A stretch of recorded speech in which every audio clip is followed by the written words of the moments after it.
Welcome to a deep dive into the ideas of J. Krishnamurti. We're exploring his thoughts on education today. Oh, interesting. Yeah, should be good. Yeah. It's based on his book, Think on These Things. Okay. And it's basically conversations that he had with students and teachers. I see. And, you might think education's all about, getting a job. Right. But Krishnamurti kind of pushes way beyond that. He's asking, what's the real purpose of learning? Okay. What should education, cultivate within us? I like that. Yeah. So beyond just the practicalities. Exactly. He uses this analogy Okay. of trying to understand a vast river Okay. while you're stuck in a tiny room. Oh, wow. He says if we only focus on making a living, we're kind of missing the whole point of education. I see. It should be about understanding the entirety of life. Wow. The beauty, the challenges. The wholeness of it. The whole messy, wonderful experience. I love that. So he's not just talking about practical skills. Yeah. He's talking about really developing a deep understanding of ourselves and the world around us. Exactly. Yeah. And that leads him to this idea of intelligence. Okay. But now he's not talking about book smarts here. Right. He defines intelligence as the ability to think freely without fear and to kind of uncover the truth for yourself. Oh, interesting. Yeah. That's a very different way of looking at intelligence than what we're usually taught. Yeah, absolutely. Yeah, it is. And he even uses this vivid image of the morning star shining uniquely before the sun comes up. Oh, nice. He's saying that true intelligence requires us to break away from conformity. Wow. And have the courage to think for ourselves. That's a lot of courage to kind of step outside the accepted way of thinking. It is. And that's where freedom comes in. Okay. Krishnamurti links this idea of intelligence directly to freedom, both inward and outward. Okay. He's saying that true education should help us become free thinkers, free from the limitations of our own minds, and free from the pressures of society. I like it. Okay, this is where it gets really interesting. Okay. Krishnamurti doesn't just stop at freedom and intelligence. Right. He also brings in this really powerful idea of love. Oh, wow. He even says that without love, freedom is meaningless. Interesting. Think about it. Yeah. He's saying that freedom without love can be dangerous. Yeah. Even destructive. It's true. If we have freedom but we lack empathy and compassion, what kind of world would we create? Yeah, that's a great point. So Krishnamurti believes that education needs to cultivate love as a foundation for a better world. I like that. It's a pretty bold statement, right? It is. To say that love is essential for true freedom and positive change. Yeah, and it challenges us to think about how we can foster love within the context of education. How do we do that? Right. Now, Krishnamurti also talks about the importance of order. Okay. But he's not talking about following rules or being obedient. Right. He's talking about a kind of inner order. Yeah. That comes from understanding life deeply. I see. He uses simple examples. Okay. Like sitting quietly without feeling restless. Or eating elegantly without rushing. Oh, interesting. He's talking about a kind of harmony that comes from within, not from these external pressures. Right. So it's not about conforming to someone else's idea of order. Exactly. It's about finding that... It's that inner balance. Inner balance. And peace within ourselves. Exactly. Yeah. And that inner order, he suggests, is closely connected to virtue. Okay. But not virtue in a moralistic sense, but virtue as a quality that arises from a deep understanding of life and ourselves. Yeah. And then this leads to a pretty thought-provoking critique of ambition and this constant chase for success. Oh, interesting. Krishnamurti suggests that this drive often comes from a place of emptiness, like a need to fill a void within ourselves. I see. He even asks us to consider why we want to be famous. Wow. What is it about recognition and achievement that we crave so much? Right. Is it truly fulfilling, or are we chasing after something that will ultimately leave us feeling empty? That's a tough question. It is. It is. You to grapple with.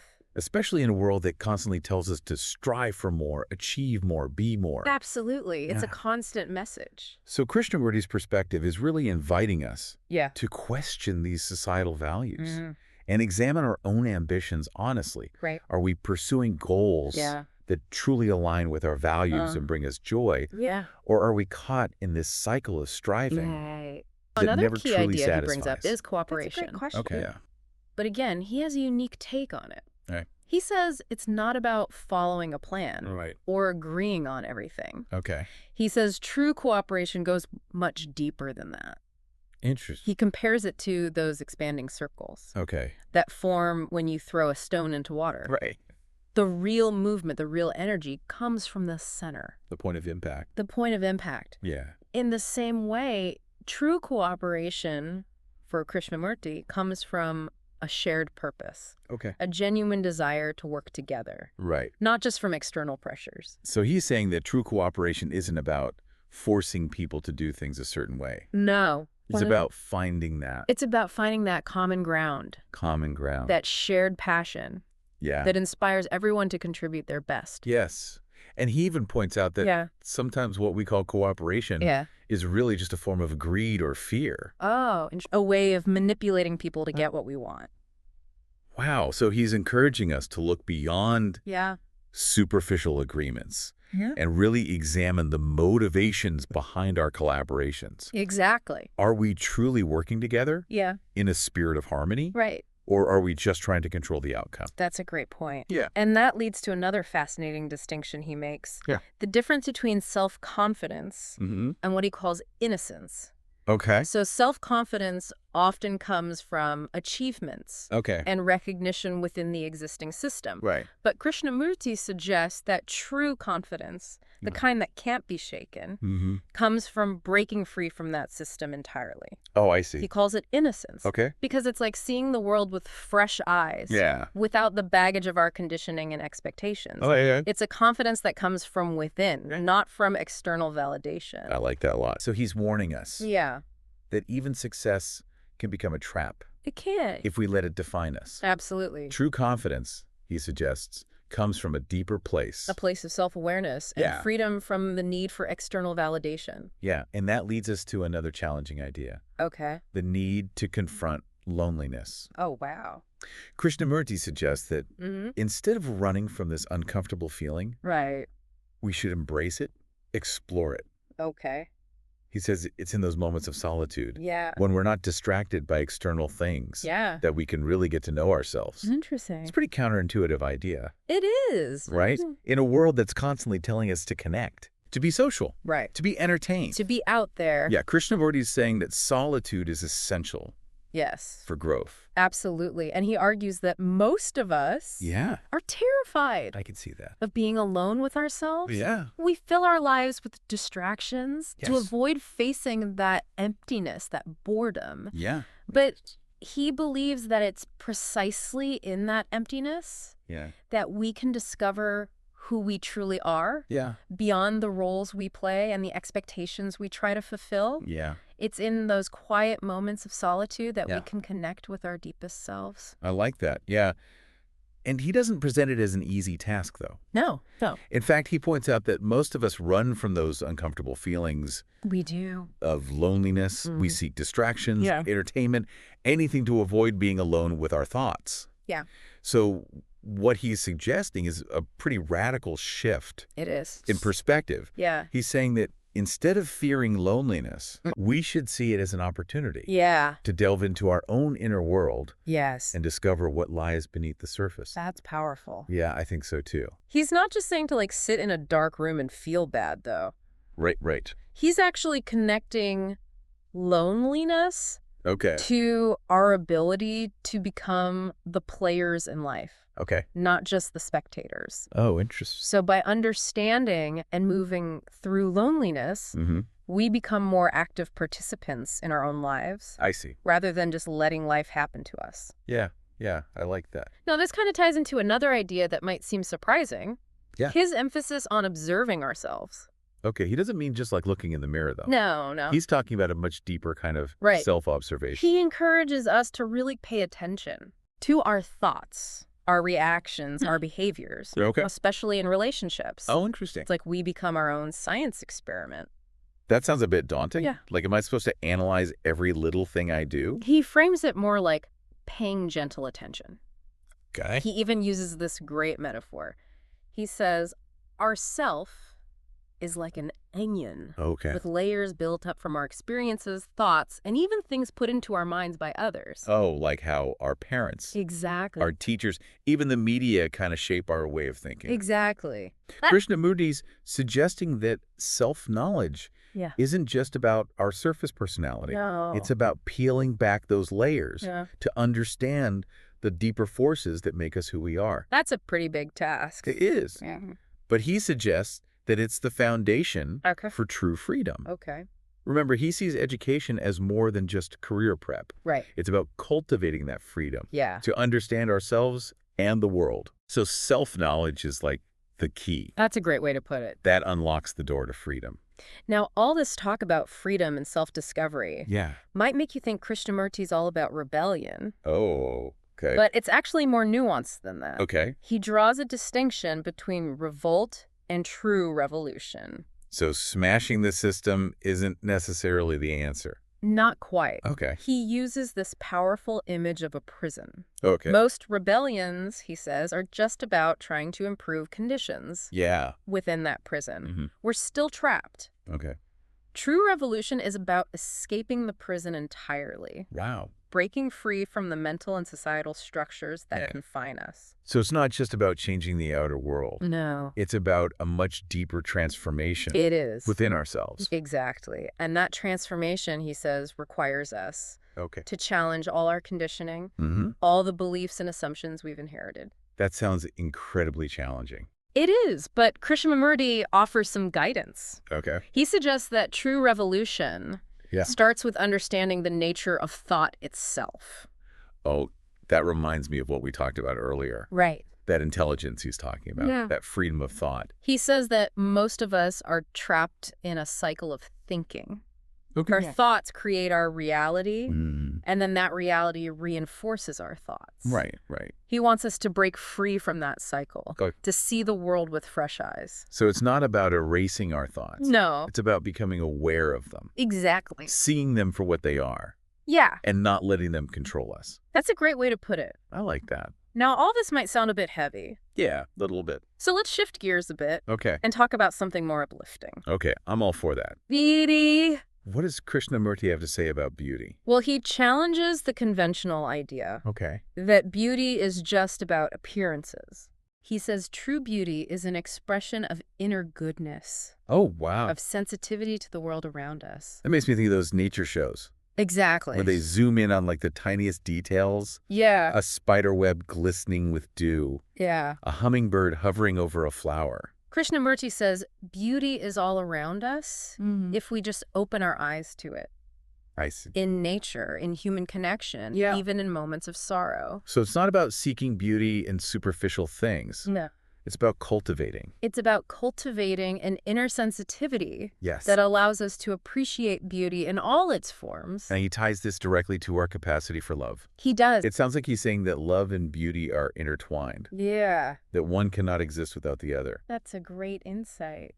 Now, remember when we talked about Krishnamurti's critique of ambition and success? Well, his ideas about beauty also challenge conventional notions of achievement. They do. How does beauty relate to ambition? Well, he suggests that true beauty is often found in simplicity, in humility, in the ordinary moments of life. Okay. It's not about chasing after fame or fortune. Right. It's about appreciating the present moment and finding joy in the simple things. So it's a very different definition of success is than what we're usually taught. Right. He's not saying that we shouldn't have goals or aspirations. No. But that we should be mindful of what we're truly seeking. Exactly. He's encouraging us to redefine success in terms of inner fulfillment and connection rather than external validation and material possessions. This all ties back to his idea of education, doesn't it? It does. He's really challenging us to rethink the whole purpose of learning and what it means to live a truly meaningful life. Yes. He sees education as a process of self-discovery and liberation. Right. A journey of cultivating the qualities of intelligence, freedom, love, and beauty. And he's suggesting that this kind of education is not something we can get. from textbooks or classrooms alone. No. It requires a much deeper engagement with life itself. It's about being curious, yeah, questioning everything, yes, and being willing to step outside our comfort zones to explore the unknown. And all of this, he suggests, is essential if we want to create a world that's more just compassionate. And truly beautiful. Absolutely. You know, it's interesting Yeah. how Krishnamurti ties beauty and love back to that sense of inner order we were talking about. Absolutely. Right. He's suggesting that when we're internally aligned, like our thoughts and actions and values, all in sync. Yeah. That's when true beauty and love can really flourish. It's like our inner harmony creates a ripple effect. Exactly. Radiating outward Yeah. into our experiences and relationships. And speaking of inner harmony, Krishnamurti also has some intriguing things to say about orderly thinking. Okay, remind me. Yeah. He wasn't talking about like being super organized or following strict rules. No, it's a deeper kind of order. Okay. He argues that it arises not from external discipline, but from virtue. Okay. But not virtue in a moralistic sense. Right, right. He describes it as this quality of being that emerges naturally when we live in harmony with ourselves and the world around us. So like an inner sense of balance and rightness. Exactly. Not something imposed from the outside. Exactly. Okay. He even connects this sense of virtue to the way we think. Okay. He suggests that when we're virtuous, our thoughts become more precise, more clear. So it's not just about being a good person. Right. It's about cultivating a way of thinking that reflects that inner goodness. Exactly. And this leads to a fascinating critique of ambition. Yeah. Something that's so central to our modern world. Yeah. Krishnamurti sees this relentless drive for success as a major source of conflict and unhappiness. He does. He really challenges our deeply held beliefs about what it means to be successful. He does. Yeah. He even suggests that this constant striving often stems from a sense of inner emptiness. Okay. We chase after achievements and recognition because we haven't found fulfillment within ourselves. That makes me think of those people who seem to have it all. Right. Fame, fortune, success. Yeah. But they're still unhappy. Krishnamurti's saying it's not about what we achieve, but about who we are at our core. So he's urging us to look inward to find that sense of completeness within ourselves rather than seeking it in external achievements. And he suggests that this inward journey is essential if we want to create a truly cooperative and harmonious world. That brings us back to cooperation. Yes. Remember how he distinguished between true cooperation and mere agreement or compliance? He argued that real cooperation comes from a shared sense of purpose, from that center point where our intentions align. He even used that beautiful image of the stone creating ripples in the water. Yeah. The true movement, he said, is at the center. And he warned us. He did. That often what we call cooperation is really just a disguised form of greed or fear. Yeah. So we might think we're working together. Right. But if it's driven by self-interest or a need to control, it's not true cooperation. He's really challenging us to be honest with ourselves about our motivations and to seek out collaborations that are based on mutual respect and a genuine desire to create something good together. And this all ties back to education, doesn't it? It does. Krishnamurti's vision of education is so much more than just acquiring knowledge and skills. It is. It's about cultivating these qualities of intelligence, freedom, love, beauty, and a deep understanding of ourselves and the world. He sees education as a process of awakening, of breaking free from the limitations of our conditioning and discovering our true potential. And he suggests that this kind of education requires us to be active participants. Yes. Not passive recipients. We have to be willing to question everything. Yes. To explore different perspectives and to challenge our own assumptions. It's a lifelong journey of learning and growth. It is. Not something that ends when we graduate from school. Speaking of challenging assumptions, Krishnamurti also has some thought-provoking things to say Okay. about traditional religion. Okay. He wasn't advocating for atheism, but he did critique organized religion. Right. And encouraged a more personal and direct experience of the sacred. He believed that true religion is not about dogma or rituals. No. But about a deep connection with something larger than ourselves. He even said that to understand truth. Yeah. You must be free from civilization. Right. Free from the collective will of the many. Okay. Or the will of one. So it's not about rejecting spirituality, No. but about finding a more authentic and meaningful way to connect with the divine, whatever that means, or each individual. And this brings us to what might be considered the heart of Krishnamurti's teachings. Yeah. The transformative power of love. He seemed to believe that love was the answer to so many of the world's problems. He saw love as the key to true freedom, happiness, and a more just and compassionate world. And he made a distinction, didn't he? He did. He said love is not just a feeling. Right. It's a way of being in the world. That's right. He described it as a state of openness, compassion, and deep connection. Yes. Not just with other people, but with all of life. He even suggested that love arises naturally when we let go of our ego, our fears, and our need to control. He believed that love has the power to heal our wounds, break down barriers, and create a more beautiful world. It's a powerful message. It is. And one that feels particularly relevant in our world today. Well, that brings us to the end of our deep dive Yeah. into the mind of J. Krishnamurti. It's been quite a journey. It has been. His ideas are so rich. They are. And challenging. They really push us to rethink our assumptions. Absolutely. That education, freedom, love, Yeah. and the purpose of life itself. And he leaves us with this thought-provoking question. He does. If we were to design an education system based on his principles, what would it look like?